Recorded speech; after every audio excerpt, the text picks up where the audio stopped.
Hi everyone, welcome back to Show Me Mo Vegan. I'm Wendy and today I'm showing you my taco lentils. This is one thing that I love to batch cook and keep in the fridge to make easy meals all week. You can use them to make tacos, nachos, or I just call this a taco bowl, or sometimes I just throw it over top of a baked potato.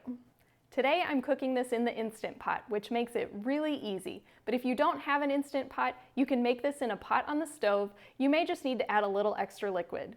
So let's see how easy it is to make. I have 2 cups of lentils here, which I've rinsed, and I'm using a combination of black lentils and French lentils. These tend to hold their shape better than other types of lentils, so they work really well in this recipe to give you a nice texture.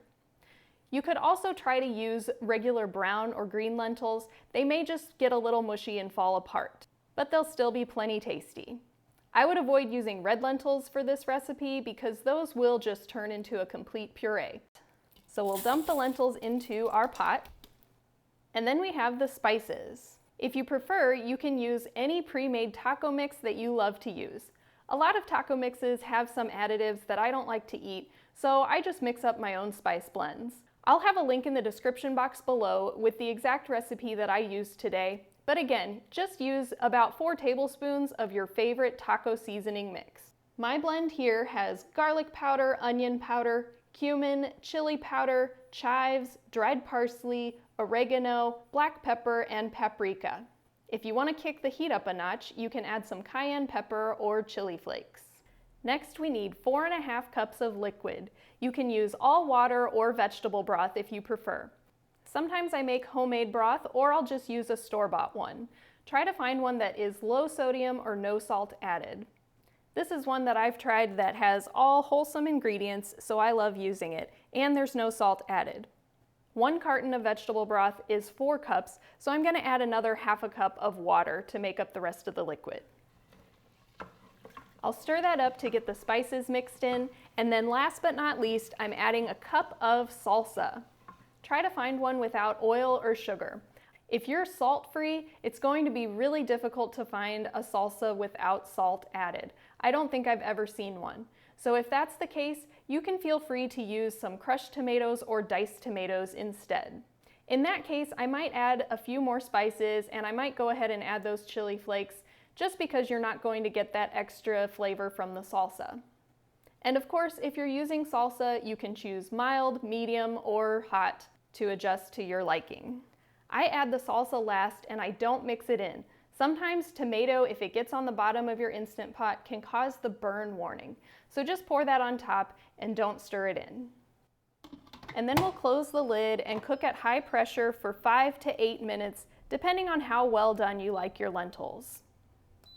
I never bother with any of the other buttons except for the pressure cook button. Depending on your model, it might say manual instead of pressure cook. The Instant Pot will take 10 to 15 minutes to come up to pressure before it cooks for the 5 to 8 minutes that you set. And then you can let it natural release, or you can choose a quick release if you prefer. And this right here is my most basic recipe, but you can adjust this as you like. I think cooking at home is a choose-your-own-adventure type of a situation. If you want to add some veggies, you could add some chopped onion or peppers. You could even use frozen chopped onions and peppers to make it really quick and easy. Sometimes I also like to bump up the nutrition by adding some shredded carrots, or you could add something like riced cauliflower to bump up the nutrition even more and give it a little extra texture. If you want to add a little richness and even more texture, you could add some chopped walnuts. Again, play around with it to make it your own. I'll keep some of these lentils in the fridge so I can use them all week, and some of them I'll portion out so I can freeze it for later. Once your lentils are done, give them a taste and see if you want to adjust the seasonings at all.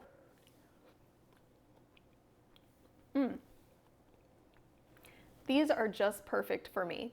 And this is a pretty mild blend if you follow my recipe. So if you need more heat, like I said, add those pepper flakes, add those chili flakes or cayenne pepper, or you can just add some hot sauce to your tacos. As I said before, you can enjoy these in tacos, nachos, or on top of a baked potato or even a sweet potato.